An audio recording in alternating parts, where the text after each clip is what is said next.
이 시간 말씀은 마태복음 25장 28절서부터 30절과 시편 1편 1절서부터 6절 이 두 군데를 개역 한글 성경으로 제가 읽어드리겠습니다.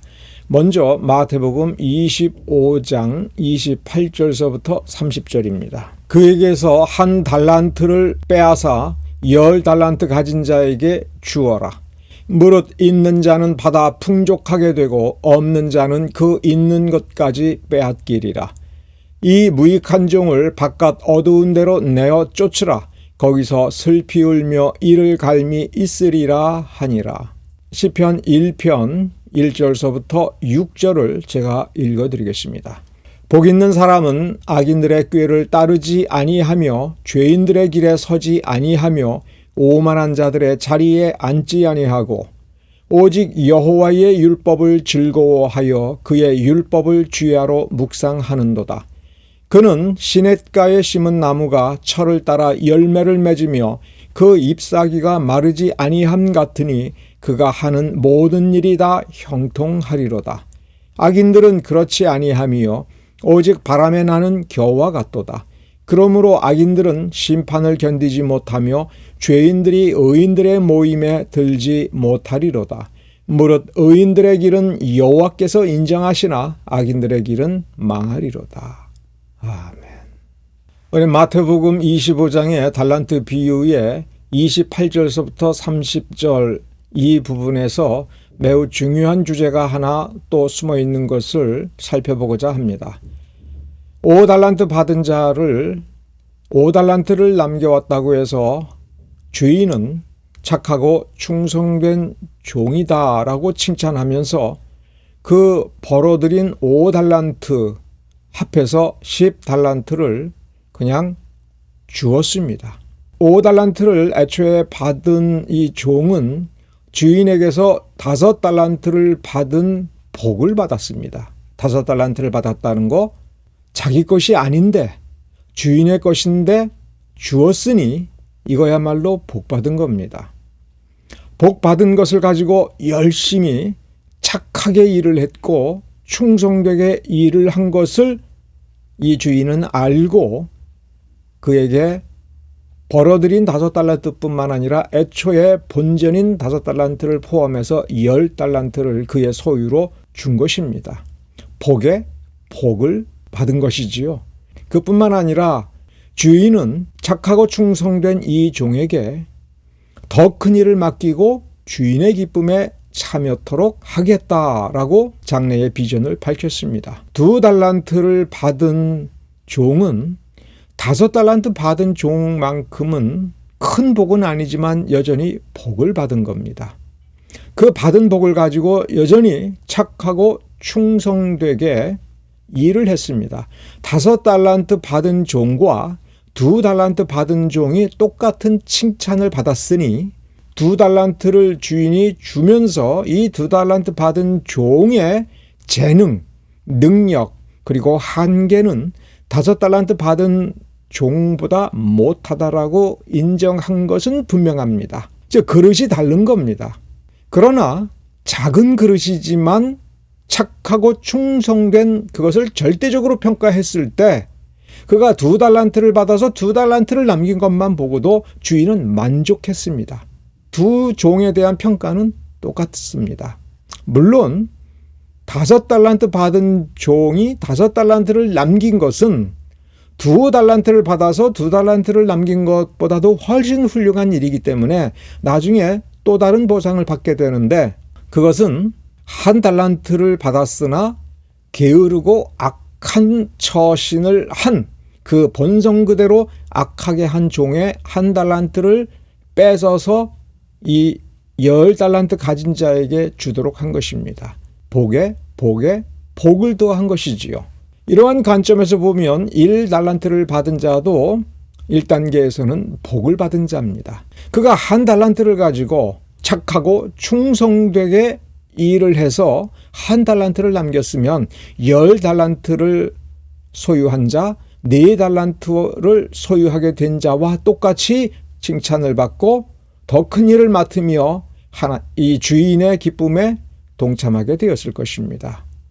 복에 복을 그리고 또 복을 더하는 것이지요.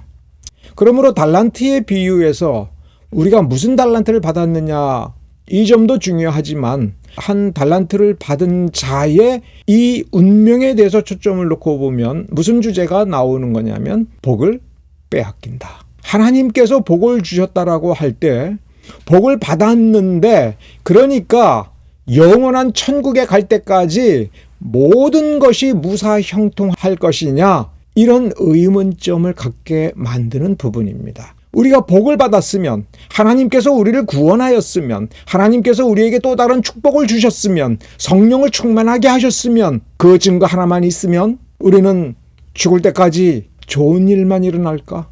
하나님께서 우리를 징계하시는 일은 없을까? 그래, 매 몇 대 맞고 징계 몇 번 받아도 중요한 건 우리의 복은 영원할 거야. 이렇게 장담하고 있어도 될까? 하나님을 좀 속상하게 해도 괜찮을까? 우리가 이 주제에 부합하는 장면들을 성경 전체를 관통하면서 살펴봐야 됩니다. 이 부분에 대해서 다시 한번 말씀을 드리면 사람들이 성경을 꿰뚫어 보는 눈을 갖기를 원합니다. 그런데 성경을 꿰뚫어 보기 위해서는 어떻게 꿰뚫어 볼 것이냐 이거 하나만 생각해서는 안 됩니다. 여러 가지 주제를 내 삶에 있어서 매우 중요하고 내 삶의 방식을 결정하는 원리를 결정하는 어떤 요점들이 나타날 때에 그 요점을 중심으로 해서 계속 다시 꿰뚫어 보려고 해야 됩니다. 그런데 성경을 꿰뚫어 보았으면 시간이 지나면서 자신을 살펴봐야 됩니다. 그래, 내가 성경을 꿰뚫어 보았어. 그래서 내 삶이 하나님 보시기에 얼마나 아름답고 또 하나님이 기뻐하시는 열매를 얼마나 충실히 맺고 있는가 살펴봐야 됩니다.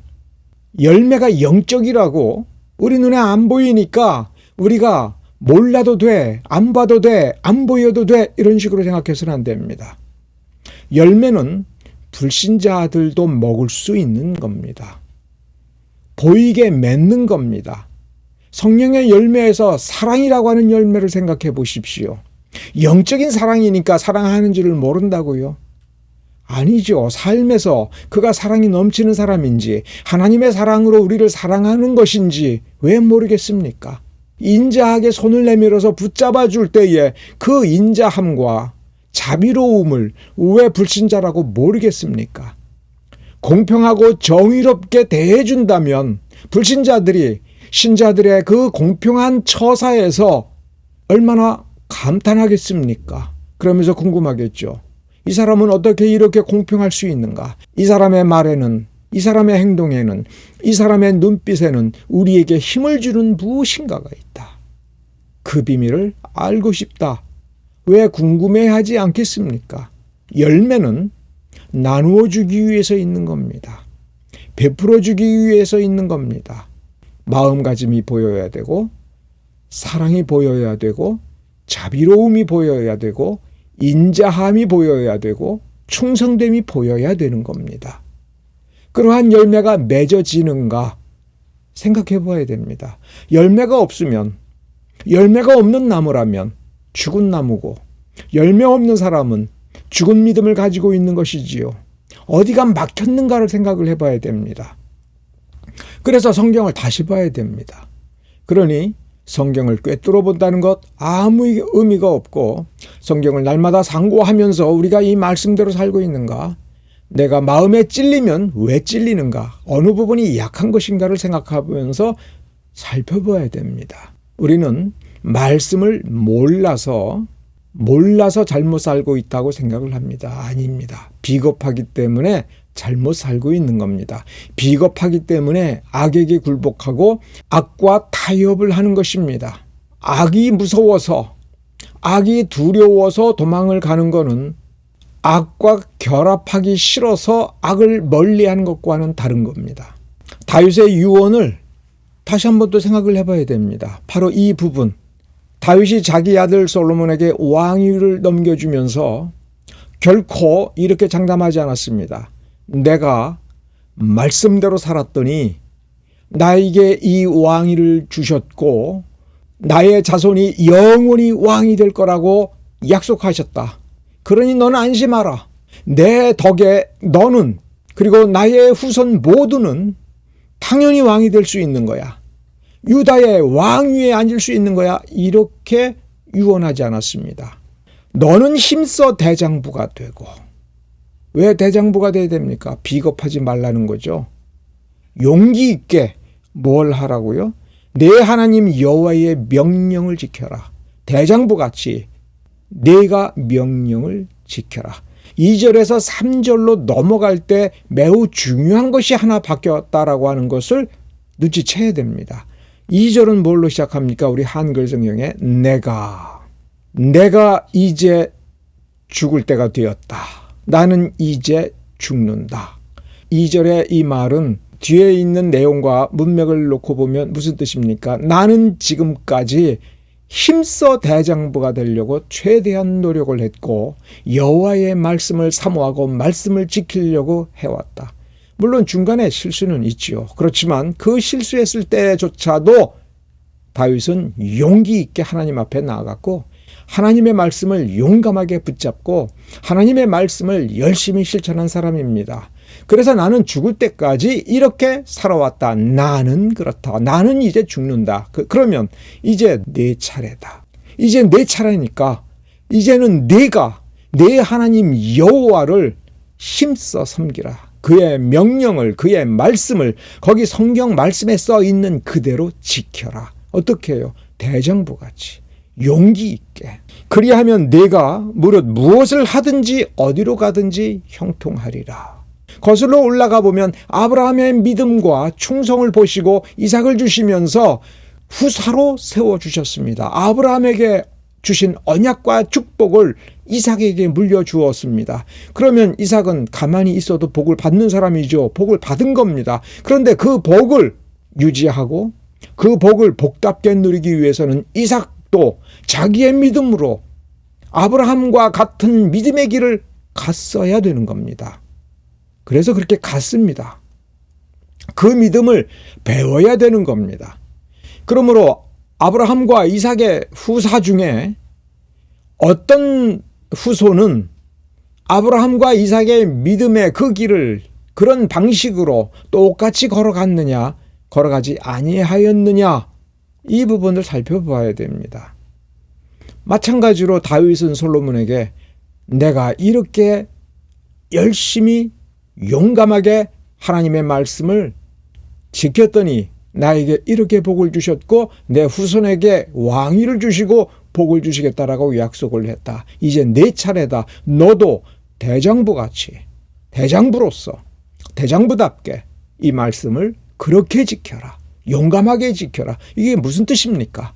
다윗이 받은 복을 이제 전부 솔로몬 너에게 주는데 이 복을 누리려면, 이 복을 지키려면, 이 복을 충만하게 하려면 이제 네가 나처럼 하나님의 말씀을 지키고 순종하고 하나님을 기쁘시게 하는 삶을 용감하게 살아야 된다. 그런데 말씀을 지킨다고 지키지만 용기가 없다면 어떻게 되겠습니까?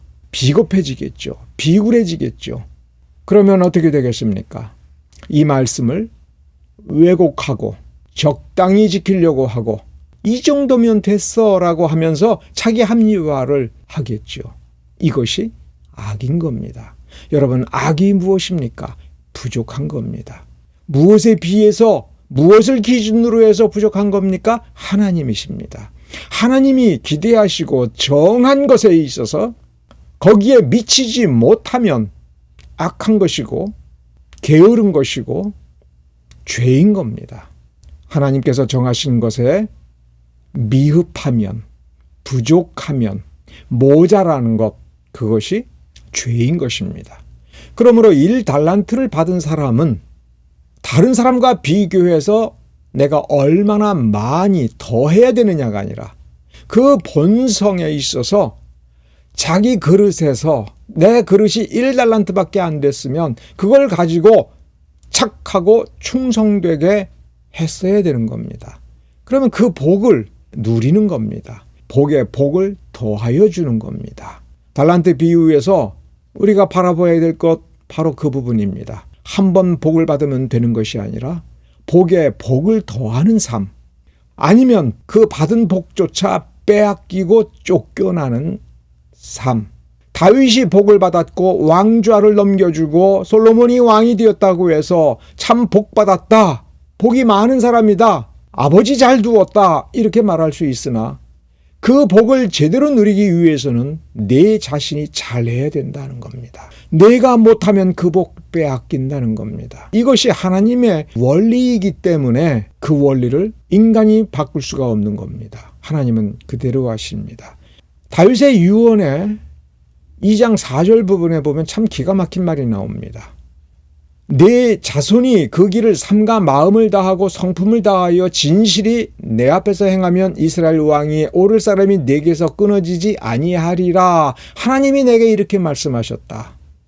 다윗의 자손이어서 되는 게 아니고 유대인이어서 되는 게 아니고 각자 최선을 다해야 된다.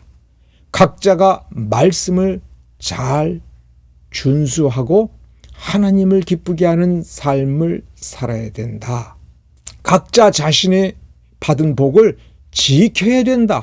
내 복은 내가 지켜야 되고 네 복은 내게 지켜야 되는데 내가 이 복을 받아서 나의 후손에게 그 복을 물려주는 건 부모의 의무이고 도리이며 하나님께서 정하신 원리인데 그 복을 받은 사람, 하나님께 최선을 다하고 충성을 다해야 된다라고 하는 뜻입니다. 복을 받은 사람은 하나님의 나라와 의를 사랑하는 삶을 살아야 그 복을 누린다. 이렇게 해석을 해도 큰 무리가 없습니다. 오히려 성경 전체의 맥락에 더 부합하지요. 내 복을 지켜라. 내 복을 지키는 삶을 살지 아니하면 그 복 빼앗긴다. 여기서 구원을 바로 대입하면 안 됩니다. 나 구원 받았는데 그럼 이 구원도 뺏길 것이냐? 이렇게 생각하면 안 됩니다. 지금 우리는 이 구원을 뺏기느냐가 아니라 구원받은 사람은 무엇을 향하여 살아야 됩니까? 무엇에 목숨을 걸어야 됩니까? 하나님의 영광이에요. 구원받은 사람이 이 구원 뺏기는 것인가? 이렇게 생각하는 건 너무 어린 생각입니다. 유치한 생각입니다. 그것은 대답할 필요가 없습니다. 좀 더 성숙해지면서 정말 구원받은 사람이라면 이 구원을 어떻게 지킬까 말까가 아니라 하나님을 어떻게 영화롭게 할 것인가, 내 삶을 빛나게 할 것인가, 하나님을 기쁘시게 하고 하나님의 뜻을 이루는 삶이 바로 빛나게 하는 삶, 놀라운 삶, 경이로운 삶이고 아름다운 삶인데 내가 어떻게 하면 그렇게 할 것인가, 여기에 신경을 써야지 내가 구원을 뺏길 건가 말 건가, 어떻게 하면 이 구원을 지킬 것인가, 참 유치한 겁니다. 너무 어린 겁니다. 아직 죄의 습성이 너무 많이 남아있는 겁니다. 하나님의 말씀을 읽어보고 성숙해지면 이제 사고방식이 근본적으로 바뀌게 되지요. 그럼 바뀌어야 되는 겁니다. 그래서 하나님이 내게 복을 주셨으면 얼마나 소중한 복입니까? 얼마나 기쁜 일입니까? 이 복을 누리고 살 때에 그것이 곧 전도의 동력이 되며 하나님을 비방하는 사람들의 입을 막아버리는 놀라운 간증거리가 되는 겁니다. 하나님이 이처럼 복되시다. 우리에게 이렇게 복을 주신다. 하나님은 정말 만복의 근원이시다. 봐라, 우리가 이 복을 이렇게 놀랍게 누린다. 그런데 그 복이 힘없는 복일 리가 있겠습니까? 그 복은 강력한 복입니다. 세상의 죽음을 이기고 불행을 이기고 시련과 고통을 이기게 하는 능력이 충만한 그것이 하나님의 복이며 말씀을 통해서 우리에게 오는 복이며 예수 그리스도의 구속과 더불어 우리에게 주시는 복이라면 얼마나 강력하고 놀라운 복입니까? 그 복을 누리는 삶을 살기 위해서 우리가 어떻게 해야 되느냐? 착하고 충성되어야 되겠죠. 착하고 충성되는 것이 좀 더 구체적으로 어떻게 해야 될 것이냐 할 때 굉장히 잘하면 좋겠죠. 그런데 최소한이라면 무엇일까? 다윗의 입을 빌어서 우리에게 주시는 귀한 말씀이 있습니다. 바로 시편 1편입니다. 다윗이 뭐라고 노래합니까? 복 있는 사람은, 복 받은 사람은, 내가 복을 받았다면, 예수를 믿고 구원을 받았고 하나님께서 은혜를 베풀어 주셨다면 너는 당연히 어떻게 해야 되느냐? 악인들의 꾀를 따르지 아니하고 죄인들의 길에 서지 아니하고 죄인들의 자리에 함께 앉지 아니하고 죄인들의 모의에 끼어들지 아니하고 오직 하나님의 말씀을 의지하여 용감하게 나아간다. 온 세상이 나를 반대하더라도 나는 하나님의 말씀이 원하는 대로, 하나님의 말씀이 가르치는 대로 외롭게 그 길을 간다. 고통스럽게라도 그 길을 붙들고 있다. 그래야 그 복을 지키는 거다. 이거를 솔로몬에게 해주는 말입니다. 우리에게 해주는 말이라고 여러분 믿으시기 바랍니다. 예배 드릴 때는 하나님께 충성을 맹세하고 하나님의 은혜에 감사하고, 세상에 가서 내 삶을 살아갈 때에는 역시 돈 벌기 위해서는 약삭 빠른 사람들과 같은 편이 되어야 돼. 힘 있는 사람들과 같은 편이 되어야 돼. 저들이 악한 꾀를 내는 것은 법률을 어기지만 않으면, 걸리지만 아니하면, 그리고 지혜롭게 내가 고난을 피해가면 좋은 것이다 하면서 악인 곁에 있으려고 하는 것, 그리고 그 악행을 묵과하는 것, 내버려 두는 것, 외면하고 피해가는 것, 그게 아니라는 겁니다. 악인과 함께 하지 말아야 되는 것입니다. 시편 37편에서도 악을 행하는 자들 때문에 불평하지 말라. 그 악과 타협하지 말라는 뜻입니다. 그 문맥을 보면 그런 뜻으로 되어 있습니다. 왜? 악인의 운명은 정해져 있기 때문에. 그리고 만사 형통하고 복에 복을 더해주는 권세는 하나님께 있으므로 우리는 하나님만 바라보면 되고, 하나님이 기뻐하시는 것은 이미 말씀에 써 있고 이대로 하라라고 하였으므로 우리는 외면을 당하고 고달픈 삶을 살지라도 우리는 하나님의 말씀대로 산다. 그래서 악을 멀리하고 악을 시기하지 않고, 악한 사람이 잘 되는 것을 보고 마음이 흔들리지 아니하고, 악한 사람들로부터 멸시를 당하고 차별을 당할 때에 내가 옹고집을 버리고 저들과 한편이 되어서 사이좋은 관계가 되어야 되지 않을까, 이런 유혹을 받아들이지 아니하고 외롭게 갈 때에 하나님이 주시는 열매가 내게 풍성하다고 시편 37편에서도 말을 하고 있고 시편 1편에서도 말하고 있는 겁니다. 거기에 보십시오. 열매가 풍성하다는 것. 맥락은 이렇습니다. 복을 받았다면 하나님의 말씀대로 하면 된다. 그러면 그 복 위에 복을 더하여 풍성한 결실을 맺는 그 복을 누리게 되고 주인의 기쁨에 동참하게 된다. 그럼 반대로 하나님의 말씀을 떠나서 악인과 함께하고 악인의 모의에 끼어들어서 거기서 무슨 유익을 얻고자 한다면 어떻게 되겠는가? 악인과 함께 멸망한다는 겁니다. 열왕기 상하, 역대 상하를 읽으면서 이스라엘 왕국과 유다 왕국의 운명, 그리고 그 왕들의 운명에 대해서 읽으면서 우리는 한 가지 결론을 발견할 수가 있습니다. 내가 복받은 사람이라 할지라도, 내가 하나님의 사람이라 할지라도 악인과 함께 앉아있고 악인과 함께 모의를 하고 악인이 가는 길에 발을 디디면 어느 순간 악인을 심판할 때에 같이 망한다는 겁니다. 소돔과 고모라를 생각해 보십시오. 롯이 망했지요. 롯이 거기서 살아났다라고 하는 것이 중요한 것이 아니라 롯의 운명 자체를 놓고 보십시오. 그 딸들의 운명은 어떻습니까? 롯의 아내의 운명은 어떻습니까? 롯이 이루었던 모든 것이 불에 타버린 그것을 생각을 해보십시오. 거기에 롯이 있다고 해서 소돔과 고모라가 불타는 운명을 피했습니까? 멸망을 피했습니까? 아닌 겁니다. 거기에 착한 사람들이 있었지 않느냐라고 인본주의적인 사람들이 주장을 할 때 그렇습니다. 착한 사람들이 있었습니다.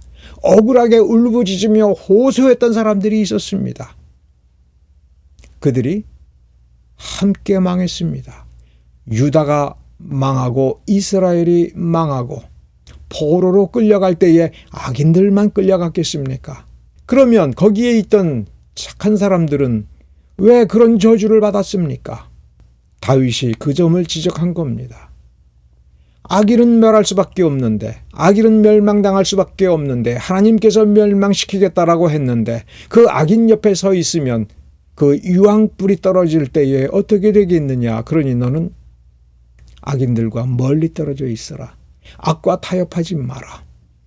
악이 만들어낸 그 유익과 혜택을 부러워하지 마라. 네가 누릴 복은 오직 하나님께로부터만 오는 것이다. 말씀을 통해서만 오는 것이다. 말씀대로 사는 사람에게 주어지는 것이다. 그래서 때로는 고독할지라도, 때로는 고통스러울지라도 하나님의 말씀을 용감하게 붙들고 있어라. 그것이 복에 복을 더하는 비결이다. 하나님은 틀림없는 분이다. 이렇게 가르친 겁니다. 우린 이 교훈을 명심해야 됩니다. 여러분, 우리가 착한 일을 많이 하고 하나님을 영화롭게 하는 일을 많이 합시다. 어떤 누구에게도 복을 빼앗기지 아니하는 능력 있는 삶을 살도록 합시다. 기도하겠습니다.